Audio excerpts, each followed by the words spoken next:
Hello, everybody. Welcome back to the GSMC Basketball Podcast, brought to you by the GSMC Sports Network. As always, I'm your host, Meryl Fatemi. Before we get started, I hope you guys had a happy Easter holiday, as well as a happy Patriots Day. Um, Thank you to all of our veterans. Anybody that's watching this that is a veteran, thank you for your service. We really appreciate you guys today. And this is a moment for us to give back to you guys. So happy Patriots Day, everybody, and happy long weekend. As always, we got a packed show lined up for you guys today. We're going to get right off the top. We're going to talk about the Warriors-Rockets game last night. That was a little bit of the late game, a little bit of I know it was most people had work tomorrow morning. The people that did have work this morning were not able to watch that game. Easily one of the best games of the tournament so far. We're going to recap that. Keys to how the Warriors took down the Rockets in game one, and talk a little bit Steph Curry, how much of an influence he had in this game. From there, we're going to take a look at the Minnesota Timberwolves. They took down the Los Angeles Lakers last night, or not 2 nights ago, sending them a clear message in game one of their series in the first round. We're going to get into everything about Anthony Edwards, how his performance was both offensively, defensively, all around the ball, how he was able to facilitate that offense to get hot at the right time, how they were able to take down the Lakers in LA. We're going to talk about that game. From there we're gonna really talk all NBA playoff basketball. We're gonna recap a lot of games, preview the games for later tonight, and so on and so forth. But before I move any further, I'd like to remind you guys to please like and follow the show for more GSMC Sports Network content. Also, we get a number of questions that come in during the show. So to ensure that your question gets read on air, ask that you use the tips and donations link at gsmcpodcast.net for all your questions and comments. Just put your question at the top of the list so that I see it. It also really helps out the show. Again, the link is gsmcpodcast.net for all your questions and comments. But getting right back into it here.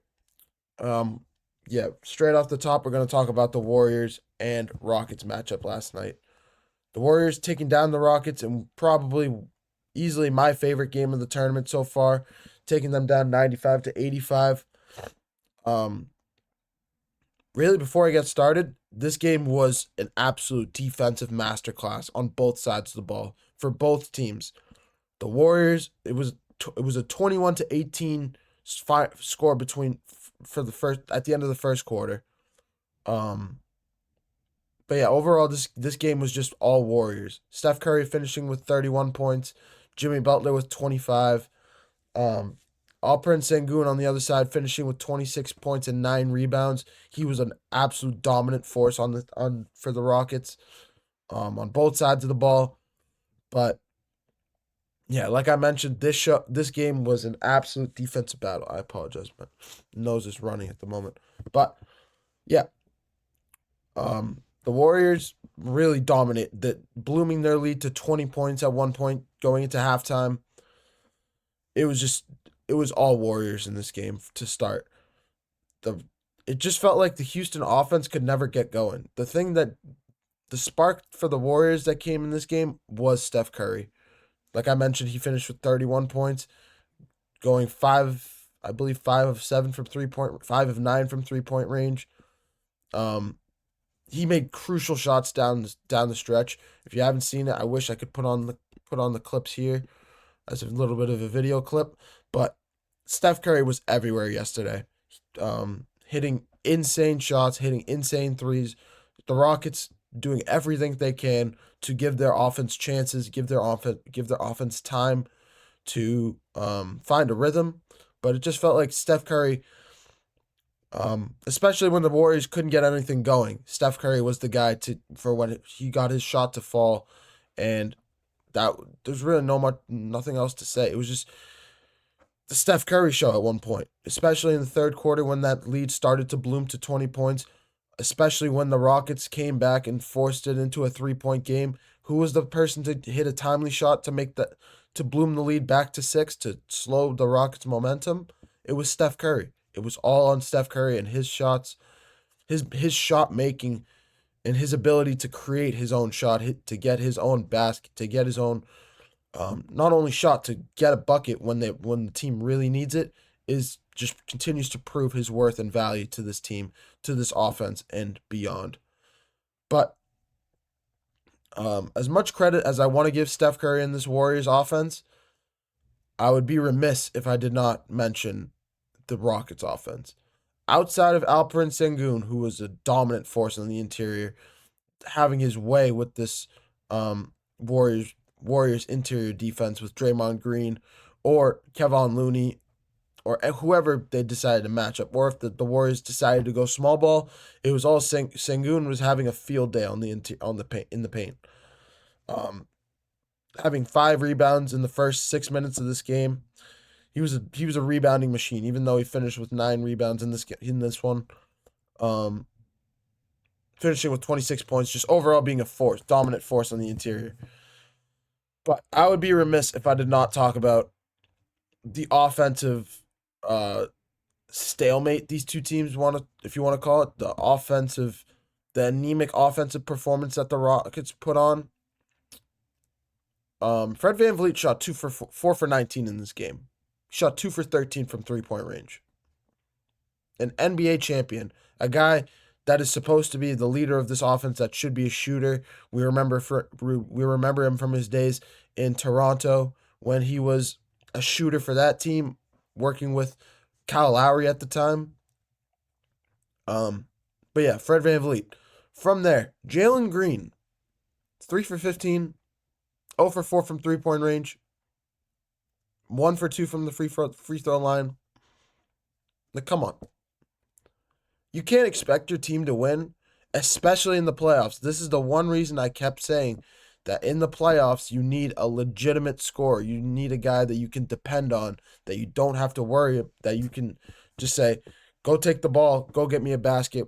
We're down 1 point, or they're on a 10-0 run. We need you to slow down their momentum. Something along those lines. Jalen Green is supposed to be the number 1 threat on the offensive end for this team. He's supposed to be the guy that you look at when you need a basket. The same way the Warriors look at Steph Curry. Jalen Green has kind of adopted that role over the regular season.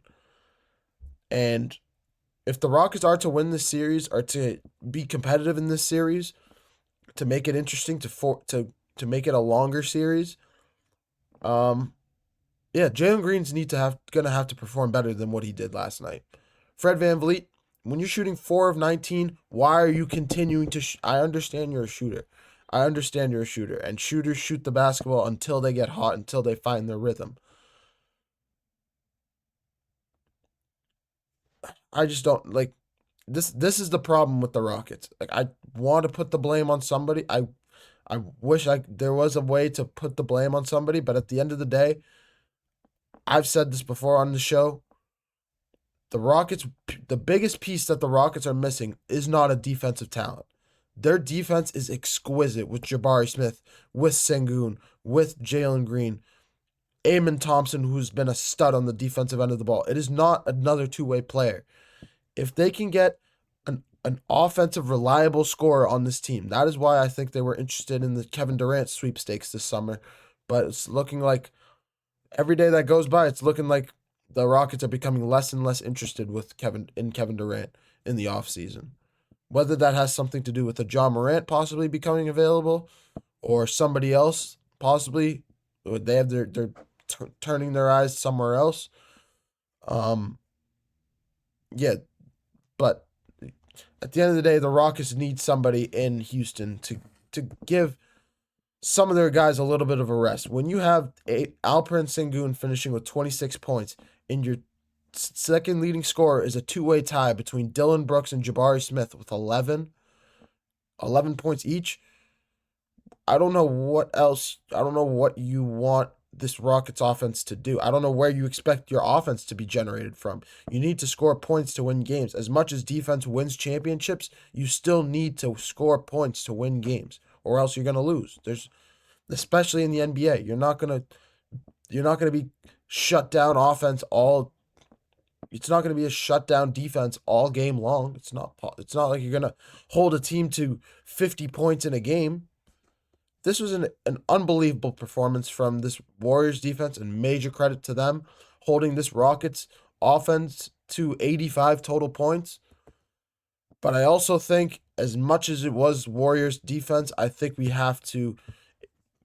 would be unfair to Alperen Sengun and some of these Rockets players if we didn't mention Fred VanVleet and Jalen Green's struggles last night, because they had a lot to do with that offense not reaching their normal potential and normal standard of play. But one other nugget of information I want to say: Alperen Sengun finished with 26 points and 9 rebounds. On the other side, with Sengun, it was Steven Adams finishing with 6 points and 12 rebounds. It's going to be interesting to see how the Warriors respond to this to the rebounding disparity.